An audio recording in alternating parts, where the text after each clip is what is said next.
Hello, hello, bonjour, bonjour à tous et à toutes.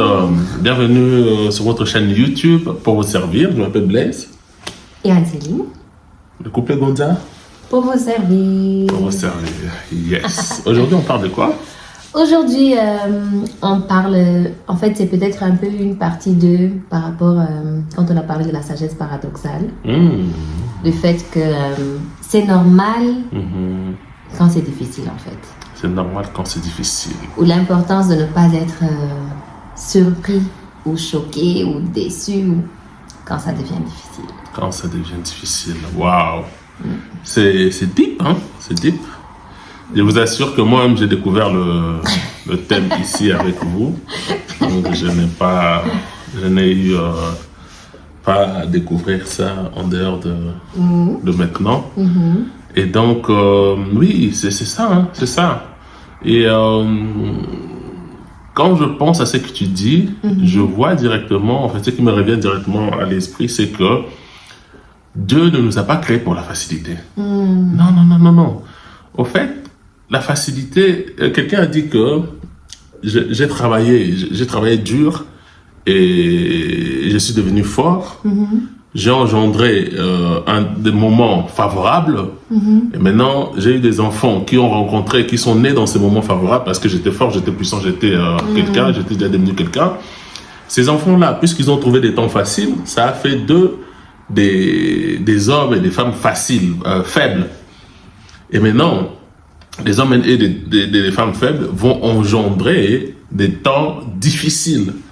Et les temps difficiles vont encore engendrer des personnes fortes. Mais au fait, il y a moyen de casser cette roue-là, en fait. Ce n'est pas... allez, je vais dire, ce n'est pas... en fait, il y a certaines vérités, des fois, quand elles sont énoncées, ça ne veut pas dire que ça doit juste rester comme ça. C'est-à-dire que c'est un constat. Quelqu'un a constaté que ça, là, c'est pas bon. Ce n'est pas un proverbe à louer, oui, mais voilà, les hommes difficiles font le temps, les hommes durs font le temps. Non, non, non. Au fait, c'est que il y a moyen de casser ce cercle, ce cycle, en fait. Donc, pour avoir des générations et des générations solides, ben, il faut créer des temps. Il faut créer des temps difficiles. Il faut avoir des temps difficiles qui vont forger des générations et des générations. Tu vois. Et donc, Dieu, quand il a créé l'homme, il a dit travaille. Aujourd'hui, je rebondis sur ça. Je vais rebondir sur certaines choses et puis après, on pourra peut-être voir. Au fait, j'étais en train de parler avec le pasteur Dominique. Ce qu'il m'avait dit, ça m'avait beaucoup interpellé. C'est que Dieu n'a pas prévu des miracles. Il n'y a pas de miracles. Il n'y a pas de miracles dans Genèse 1 et 2. Parce que si tu veux connaître la volonté de Dieu, c'est Genèse 1 jusqu'à 2. À partir de Genèse 3 jusqu'à la fin de la Bible, on essaie de réparer quelque chose qui était cassé. On essaie de maintenir Dieu et voilà, via les prophètes et jusqu'à ce que le Christ lui-même vienne pour réparer, faire la réparation ultime, le change même, le change divin. Mais au fait, Dieu n'a pas prévu les miracles. Pour manger, pour boire, pour avoir des enfants, pour faire ça, Dieu a prévu des principes en fait. Si tu sèmes, tu récoltes. Si le sperma raconte l'ovule, ça donne un enfant.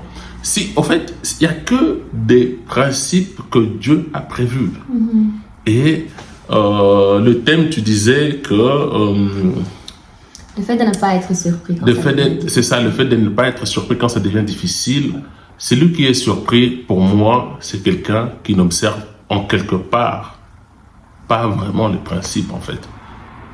Tu vois, tu es surpris, oh, c'est comme ça, oh. En fait, tout est déjà dit, tout est déjà tracé, en fait. Tu t'attends à quoi? C'est ça la question, pour moi. Tu t'attends à quoi? Tu t'attends à ce que ça soit facile comment? J'allais donner un exemple, par exemple, une mort subite. J'allais dire, mais comment quelqu'un peut se préparer à ça? Mais en fait, on doit tout anticiper. Parce que quand quelque chose vit, c'est éligible de mourir. C'est ça. Quand quelqu'un vit, la personne est éligible de mourir. C'est parce qu'elle vit. Et il y a tellement de... Ce qu'on décrit comme des tragédies, comme des circonstances qu'on n'aurait pas voulu, qu'on n'aurait pas souhaité. Mais la tristesse ou ou le fait d'abandonner, par exemple, ah voilà, j'avais commencé quelque chose, mais c'est trop difficile, je me suis arrêtée, ou en fait, c'est pas toujours le bon réflexe, ou c'est pas toujours la bonne réponse à avoir. Par rapport à une situation. Oui. Non, ce que tu dis là, c'est vraiment... Mais c'est pas, comment dire, c'est un peu difficile comme ça d'en parler parce que c'est pas, c'est pas facile pour dire. Personne comme notre. C'est pas facile à dire, mais je pense que c'est ça qui fait de nous des personnes sur qui Dieu peut compter. C'est ça. Parce qu'on peut se dire, même quelqu'un qui sert, qui jouit de consécration, il y a une circonstance qui arrive, tu dis, je suis tellement déçue ou tellement, on m'a trahi, on m'a fait ceci, même si c'est en dehors de l'église, peu importe le contexte. Et après, Dieu te donne des missions, tu n'écoutes plus, tu n'obéis plus. Donc Dieu en vérité ne peut pas compter sur des personnes qui sont qui peuvent, ça peut nous arriver à nous tous, mais je veux dire qui se laissent. Qui se laissent, est-ce qu'on peut dire ça? Oui, c'est ça. C'est ce que je voulais dire, qui se laisse faire par les circonstances, mais en même temps, ça se laisse atteindre par, qui se laisse blesser, parce que même la blessure est un choix. Est un choix aussi. Hein. Et dans tout ça, quand on dit que les choses ne sont pas faciles et que c'est pas parce que ce n'est pas facile qu'on doit se dire que oui, ce n'est pas fait pour moi et tout. Au fait, Dieu nous donne toujours la capacité. Wow. Et c'est la capacité qui absorbe la difficulté. Ce n'est pas le fait d'être passif, d'être fuir la situation qui règle la situation. Oui, exactement. C'est que Dieu te donne une capacité de base. Maintenant, si tu le veux, tu peux la développer, tu peux augmenter ta capacité. Comme ça, quand une situation arrive, tu l'absorbes en fait. Tu vois. C'est comme les pare-chocs. Sur la voiture, les pare-chocs ont été créés pour absorber les chocs. Tu vois. Et maintenant, au fur et à mesure que la voiture elle est aussi costaud, au fur et à mesure que ces pare-chocs aussi sont énormes pour absorber aussi un éventuel choc. Parce que ça aurait été parce que les constructeurs automobiles, ils auraient pu dire aussi non, nos voitures, il n'y a pas d'accident et tout ça là. Même Tesla, tu sais que les Tesla ont des caméras qui détectent que je dois freiner d'urgence pour ne pas faire l'accident. Et devant, et devant, et à l'arrière. Mais ce sont des voitures qui font quand même des accidents. Et donc, Elon Musk ne peut pas dire que oui, voilà, mes voitures, j'ai doté d'un système. Accident proof. Accident proof, comme tu dis. Je n'ai pas besoin de pare-choc. Mais en fait, c'est de la folie. Et d'où est-ce que ces gens-là tirent cette inspiration-là? De Dieu. Dieu te donne, Dieu te consacre, il te donne des capacités. Et en fait, les capacités doivent se développer pour, à la fin, absorber s'il y a quelque chose, en fait. En fait, c'est pas s'il y a quelque chose, il y aura toujours quelque chose. Il y aura toujours quelque chose. Parce que Jésus a dit à ses disciples, il n'a pas dit, si vous priez, dites ceci. Non, il a dit, quand vous allez prier. C'est-à-dire, il est en train de dire qu'il y aura un moment où vous allez prier. Je m'attends à ce que vous priez un moment. Et quand ce moment-là arrivera, tu vois, dites ceci. Donc, il les avait déjà minutieusement préparés. Et c'est ça. Donc c'est vraiment une erreur, en fait, de rechercher ce calme. Cet état où il n'y a rien. Parce qu'il y aura toujours quelque chose. Il y aura toujours quelque chose. Toujours quelque chose. Moi, j'étais en train de méditer. J'aime bien méditer sur les prophètes. Les prophètes, comment, dans quel moment ils ont eu à prophétiser, dans quelle saison ils ont eu à prophétiser. Vraiment, c'est une étude biblique qui me passionne, en fait. De savoir, par exemple, que Osée avait prophétisé quasiment dans la même période que Ésaïe. Et il y avait aussi Michée, il y avait plein de prophètes qui ont voilà, leur ministère se chevauche, en fait. Et si on regarde même dans ces chevauchements-là, chacun avait son ministère, c'est-à-dire ses dons, ses talents, chacun avait son onction, et chacun aussi avait ses combats. Et je regardais, j'ai vu, je regardais, je cherchais, je faisais des recherches, j'ai vu que, par exemple, Ézéchiel était contemporain de Daniel. C'était pendant la déportation. Donc quand Babylone est venue pour chercher le peuple élu, pour les emmener en esclavage, comme Jérémie l'avait déjà prophétisé précédemment. Au fait, Ézéchiel et Daniel, ils étaient dans le même lot. Mais ce qu'il y a, c'est que Daniel se retrouvait dans le palais, en train de parler, en train d'interagir directement avec les rois, avec les décrets royaux, avec vraiment le high level. Mais Ézéchiel aussi était là. Mais lui, il était parmi le peuple. Donc, ils n'avaient pas le même challenge. Donc, c'est que le challenge d'Ézéchiel, c'était, par exemple, le peuple, parce que la mission d'Ézéchiel, c'était parler au peuple, leur donner l'espoir et leur promettre le renouvellement, le renouveau, en fait. Donner l'espoir au peuple qu'un jour, Dieu va faire ça. Donc, il parle aussi, il vous donnera un nouveau cœur et tout ça là. Mais quand on regarde, par contre, le ministère de Daniel, c'était un ministère beaucoup plus prophétique, dans le sens, il parlait déjà des nations, en fait. Quand il voit les 7 cornes, il voit de tout ça là, lui, il avait déjà la vision sur des nations. En fait, qu'est-ce que je veux dire par là? C'est que chacun est positionné quelque part, que Dieu t'a mis avec des dons et avec des talents. Et puisque tu portes un don précis, ton combat aussi est un combat précis. Quand on dit que ça ne sera pas facile, mais il faut persévérer, ça, voilà. Le thème d'aujourd'hui, c'est quoi? Je n'arrive pas à... Ne sois pas surpris quand ça devient difficile. C'est ça. Daniel, ne sois pas surpris quand tu dois aller dans la fosse au lion. Parce que ça fait partie de là où tu as été positionné. Ézéchiel aussi, ne soit pas surpris quand le peuple veut te lapider. Parce qu'ils sont exilés, ils ne voient rien, mais tu es en train de vouloir leur communiquer l'espérance et la vie. Donc, par rapport à là où Dieu te place, tu tomberas sur le challenge. Tu sais, des fois même, tu regardes les gens, tu te dis, mais en fait, moi, en fait, on dirait que j'ai un problème avec Dieu, en fait. On dirait que... Il y a des gens qui peuvent dire, mais on dirait que Dieu ne m'aime pas trop, en fait. Tu vois. Et donc, dans tout ça là, bon, je sais que j'ai fait une grosse parenthèse, mais c'est vraiment... Il y a aussi ton appel. Ton appel va déterminer des genres de combats, des difficultés que tu auras. Tu vois. Dans le livre de Actes des Apôtres, Actes 1:8, Jésus est en train de dire aux apôtres que vous recevrez une puissance, le Saint-Esprit viendra sur vous, vous serez mes disciples, vous serez mes témoins. Donc en Jérusalem, en Judée, Samarie, blablabla. Et puis, ils ont reçu le Saint-Esprit, ils se sont assis. Jérusalem, ah ouais, Pierre et Jean, ils entrent, on n'a rien à te donner, lève-toi et marche, tout ça là et tout. Mais ce n'était que dans Acte 8:1. J'aime bien le jeu des versets des fois que le pasteur Christian fait. Acte 1:8, il faut aller partout. Il refuse. Mais Acte 8:1, c'est là que la persécution a commencé. La persécution des apôtres. Avec le tout premier martyr de l'église, c'était Étienne. Tu vois. Donc, dans tout ça, on est équipé pour une mission. Tu vois.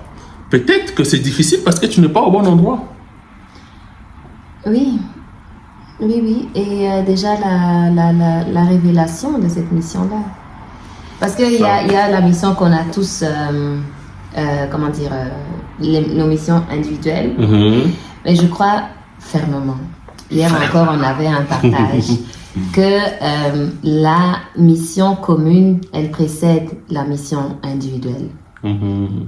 Parce que Dieu nous a appelés à sortir, en fait, à aller, pas à rester à l'intérieur, mais à aller à l'extérieur, à aller vers, à sortir, à apporter. Jésus allait de lieu en lieu, comme dit la Bible. Et que des fois aussi, ce qui nous manque, parce que tu as dit, voilà, il y a des gens qui peuvent se dire que Dieu a un problème avec moi. Mais c'est pas personnel. Ce problème-là, c'est le principe. On l'a déjà dit ici. Qui n'est pas d'accord avec toi? C'est ça. Et tu ne peux pas le forcer à viens ici, place-toi là, ou enlève, annule-toi. Non, ça n'existe pas. C'est ça. C'est une question de principe. Et si ce n'est pas très clair, aussi il y a ce cycle-là de difficultés, je fais ça 2 ans, ça marche, après je dois recommencer à zéro, après, comment on dit, les éternels commencements, on appelle ça. Mais essayons ou commençons avec la mission commune. Qui est d'aller, de faire des disciples, qui est de prendre soin des gens, qui est d'encourager les gens, qui est d'apporter ou de contribuer à ce que la foi de quelqu'un soit bâtie, toutes ces choses-là. Et puis après, si tu es appelé je sais pas, à être sur les chaînes, à être connu, tout ça, ça peut être bien, mais n'en faisons pas notre propre combat. Parce que Dieu qui a donné cette mission, Dieu qui a vu, ou qui a même pas vu, qui a créé la vision pour nos vies, il sait comment nous y amener. Au fait, moi, je t'entends parler et j'ai un peu du mal avec ça. Bibliquement, qui est-ce qui a déjà reçu un appel privé, bibliquement? C'est-à-dire un appel pour que je puisse devenir quelqu'un. Un appel qui touche le je. Jérémie, non? C'était quoi cet appel? Je t'établis comme prophète sur les nations. Ah, je t'établis quoi? Sur les nations. Afin que tu leur fasses du bien, tu leur donnes quelque chose. Oui. En fait, moi je parle au monde de la mission parce qu'aujourd'hui, quelqu'un veut juste utiliser Dieu pour s'enrichir. Ça ne peut pas fonctionner. Il veut utiliser Dieu pour devenir influent. C'est pas Dieu qui est derrière. Il veut utiliser Dieu pour manipuler les gens. Ça s'appelle de la sorcellerie. C'est la sorcellerie, oui. Manipuler les esprits.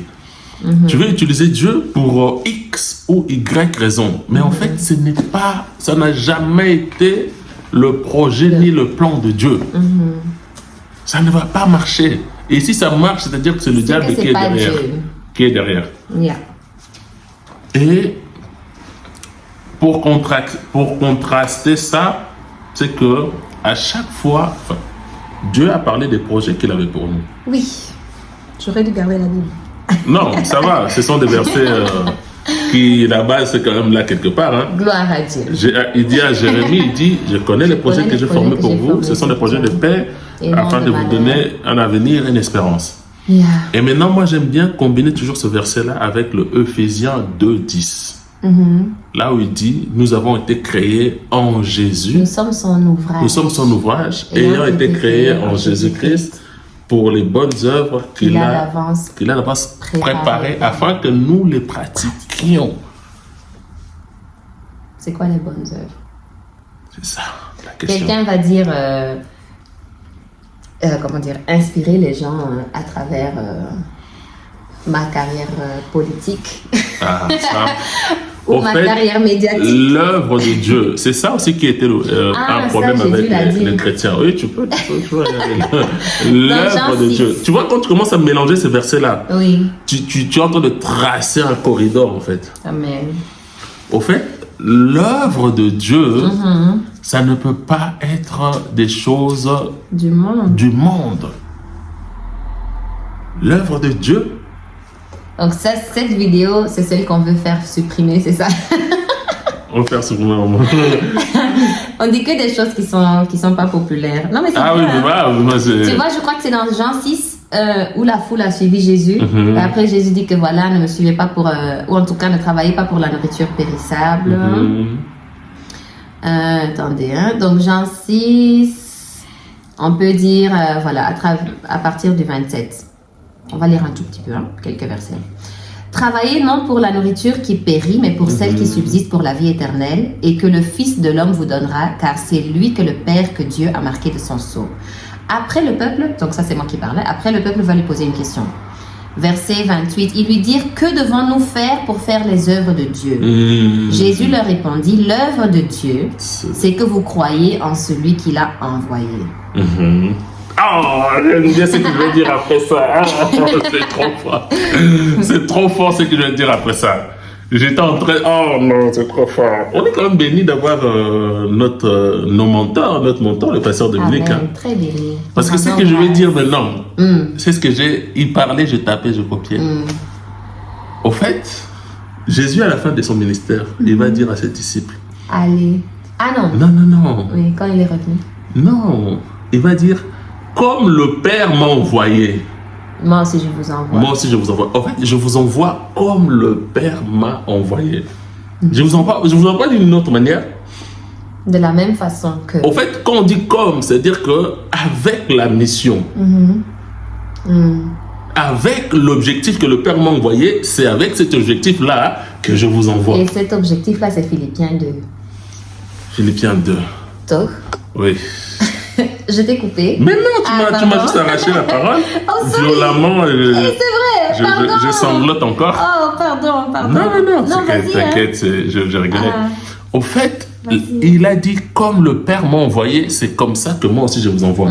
Et comment est-ce que le Père l'a envoyé? Comment est-ce que le Père l'a envoyé? Le Père l'a envoyé pour mourir et sauver une multitude. Oui, c'est ça. C'est pour cela qu'il dit aux disciples, si tu veux porter... Le Père l'a envoyé en fait pour porter des fruits. Nous sommes des fruits qui sortons de son tronc en fait.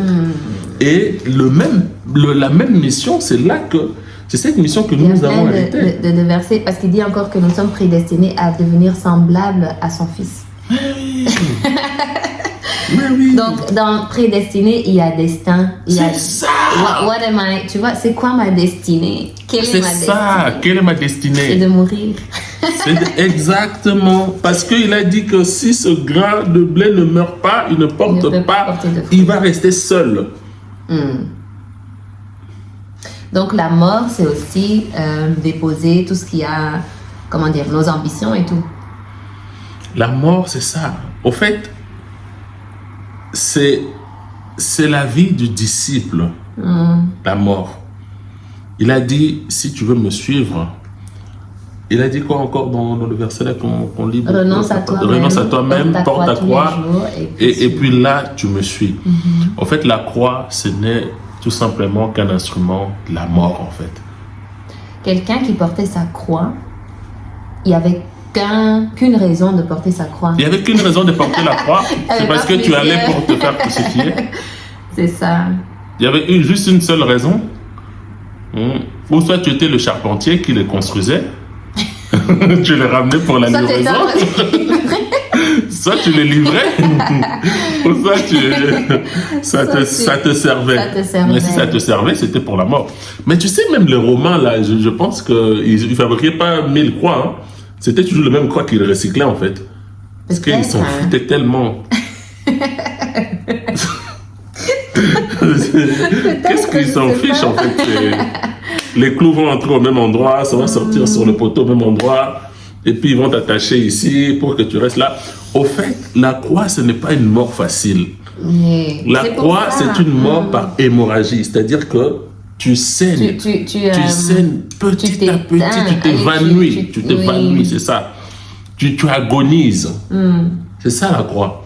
Mais maintenant, regarde-moi Philippiens 2, ce que je veux dire. À partir du verset 6, on peut dire. Ça parle de Jésus-Christ, lequel, existant en forme de Dieu, n'a point regardé comme une proie arrachée d'être égal avec Dieu, mais s'est dépouillé lui-même. En prenant une forme de serviteur, en devenant semblable aux hommes, et après s'être trouvé dans la situation d'un homme, il s'est humilié lui-même, se rendant obéissant jusqu'à la mort, même jusqu'à la mort de la croix. Et ce passage, il commence avec « Ayez en vous les sentiments qui étaient en Jésus-Christ, lequel existant. » Donc nous aussi, on doit être prêts, en fait, même à mourir. Bon, moi-même, je ne pense pas que j'y suis déjà, je ne sais pas. Mais en tout cas, à tout laisser. Parce qu'en vérité, et c'est ça aussi qui est dommage, si on pense à ne sois pas surpris quand ça devient difficile. En fait, il y a des difficultés qu'on se crée à nous-mêmes.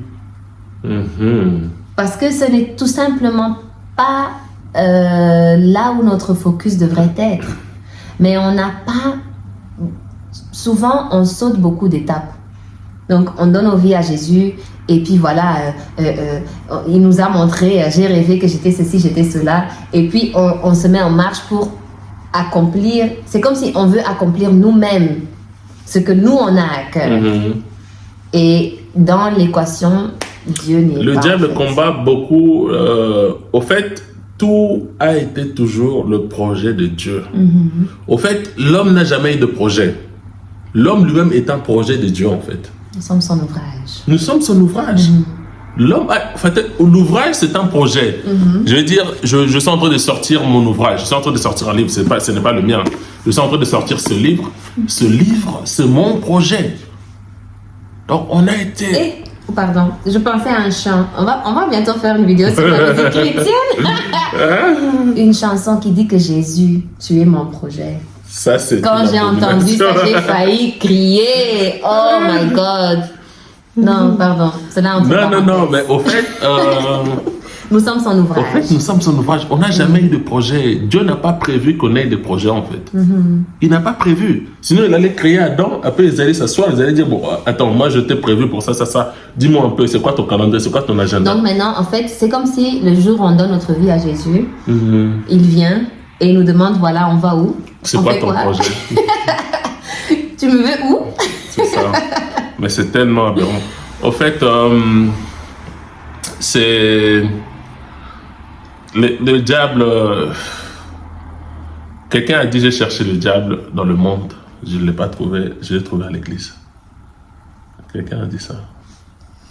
Au fait, il mélange les choses, en fait. Il nous fait mélanger les choses.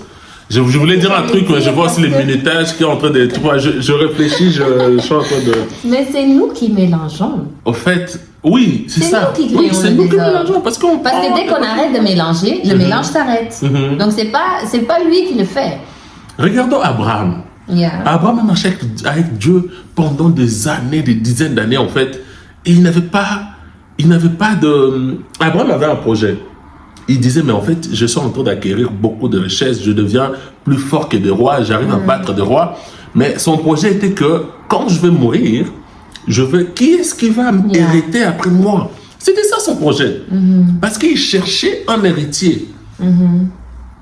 Mais lorsque Abraham... Parce qu'en ce moment-là, Dieu était avec lui, Dieu faisait des choses avec lui et tout ça et tout. Mais la mission, ou encore, Abraham a vraiment été agréé au top level par le Seigneur. Quand Abraham a compris qu'il ne s'agit pas de mon héritage, il s'agit de Dieu, il s'agit de son héritage. Au fait, même Isaac, gloire à Dieu pour sa vie, mais Dieu ne visait pas Isaac. Dieu visait le Hébreu 10, 5 là. Hébreu 10, 5. Tu peux. Oui, c'est ça. Il visait à ce que son fils entre dans le monde. C'est ça que Dieu visait. Hébreu 5, 10 alors. C'est pourquoi... Oui, c'est ça. C'est pourquoi Christ, entrant dans le monde, dit, tu n'as voulu ni sacrifice ni offrande, mais tu m'as formé un corps.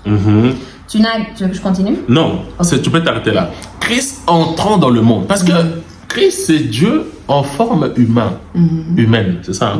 Oui, Dieu en forme humaine, c'est Christ. Et Dieu voulait venir sur la terre en forme humaine. Et il a sélectionné un gars qui s'appelle Abraham. Il a dit, bon, c'est ici que je veux venir. Que je veux venir. Parce qu'il avait essayé. Il a essayé avec Enoch. Oui, voilà, il était tellement collé à lui. Il a dit, bon, je te reprends. Il a commencé avec Noé. Déluge. Quand le déluge c'est fini, il court, il plante une vigne. La vigne naît. En fait, on dirait que ça s'est passé en un jour. Il court, il plante la vigne pousse et il boit le fruit. Et puis après, quand il est nu, il maudit encore sa descendance. Dieu cherchait une descendance humaine. Non, mais c'est fou des fois, c'est qui est écrit dans la Bible par rapport à certaines choses. Dieu voulait venir sur terre. C'était ça son projet.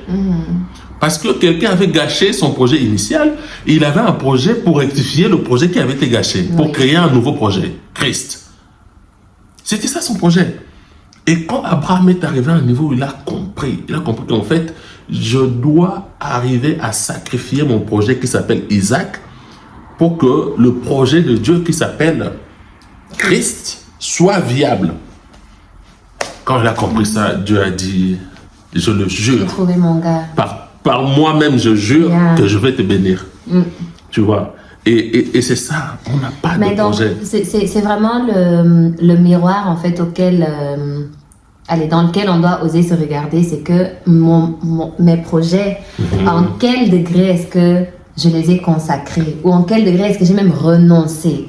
Parce qu'Abraham, il a tellement désiré cette descendant, mais quand Dieu lui a demandé de le sacrifier, il était prêt à le faire. Oui, parce qu'il avait compris. En quelle mesure est-ce qu'on vit pour Dieu? C'est ça. Abraham, il avait même été jusqu'à pécher. Si aujourd'hui on a j'ai envie de dire nos frères, on a nos frères. Non, c'est bon. Les gens si on les a, c'est à cause de parce qu'un homme voulait que son projet soit viable. Il a même été jusqu'à prévoir Éliézer, son serviteur, son esclave, pour juste hériter, parce que c'était ça qui occupait son mind. Donc, mais quand il s'est détaché, c'est là que ça a commencé à brûler, en fait. C'est une vie de disciple. Sur son chemin, quand Dieu lui a demandé de lui remettre, il était prêt à le faire. Mais c'est là qu'on parle qu'il s'est détaché. Qui est primordial pour chacun d'entre nous. Exactement. Parce que c'est pas... Il y a rien qu'on peut faire humainement, tu en as parlé, pour que Dieu soit glorifié. C'est pas comme si je vais tellement m'habiller, je vais tellement avoir une magnifique famille. Je vais prêcher le gospel par mon habillement. C'est une autre vidéo. je vais prêcher le gospel par mon habillement. Je vais prêcher le gospel. Je vais être tellement riche. Je vais me tatouer Jésus. Il n'y a rien qu'on peut faire humainement pour que Dieu soit glorifié. Non, c'est pas... Mais c'est comme tu as dit, cette vie de disciple qu'on doit être prêt à vivre. Exactement. Et là, c'est comment, je crois que c'est écrit dans les proverbes ou dans les psaumes, non, dans les proverbes, fais de l'Éternel tes délices et te donnera ce que ton cœur désire. Yeah, en fait, le cœur d'un disciple, il n'a plus de désir. Les désirs du cœur d'un disciple sont égaux aux désirs du cœur de Dieu. Et c'est vers là qu'on doit être. Et c'est là aussi que les difficultés qu'on a, j'ose les mettre entre guillemets maintenant, parce que c'est là que elles retrouvent leur place en fait. Parce que quand on est choqué, c'est que en fait on a pris la difficulté, on l'a mis sur notre tête comme ça. Que tant que cet homme ne change pas, tant que cette femme ne change pas, tant que je n'aurai pas d'enfant, tant que je n'aurai pas ceci, tant que cet homme ne revient pas, tant que si ça, en fait ce n'est pas l'ordre divin. C'est ça. Et c'est même comme si on défiait Dieu en fait. On dit Dieu, tant que tu ne le fais pas, moi aussi je bouge pas. Wow. On ne le dit pas de nos bouches comme ça, mais c'est l'odeur qui monte de nos vies. C'est l'odeur qui monte de nos vies. Et Dieu le sait. Yeah. Dieu le sait. Dans le livre d'Ézéchiel, quelque part, il est en train de parler sur le peuple. Et il a dit, mais en fait, si même je devais détruire cette ville, ou si je vais vous détruire, s'il y avait au milieu de vous Noé, Daniel, et qui encore il a parlé, Noé, Daniel, et encore un autre troisième, et Job. Si ces gens-là étaient au milieu de vous, ils seraient sauvés eux-mêmes par leur justice, en fait. Et si on regarde ce qui caractérise ces trois personnes, c'est qu'ils ont oublié leur plan. Ils ont oublié leur projet. Job, en tout cas. Tu as dit qui? Daniel? Non, Noé, Daniel et Job. Et Job, oui, c'est vrai. Ils ont renoncé. Ils ont renoncé à leur truc. Oui. Le projet de Job, c'était de me suicider parce que, voilà...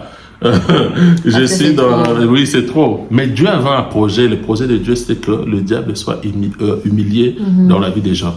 Si on regarde la vie de Daniel même, lui, n'en parlons pas. Noé, il avait renoncé à tout.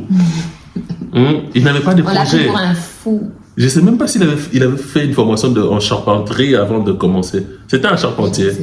Je ne sais même pas comment est-ce qu'il avait fait. Les instruments qu'il a utilisés et tout ça là. Peut-être qu'il avait déjà d'abord été faire une formation et puis après il a commencé l'œuvre de Dieu. C'est ça. Et c'est une œuvre de toute une vie en fait. L'Arche de l'Alliance a pris des années pour être construite. C'est une arche qui va porter des animaux, des machins, tout. Et Dieu n'a pas envoyé les anges pour l'aider. Hein.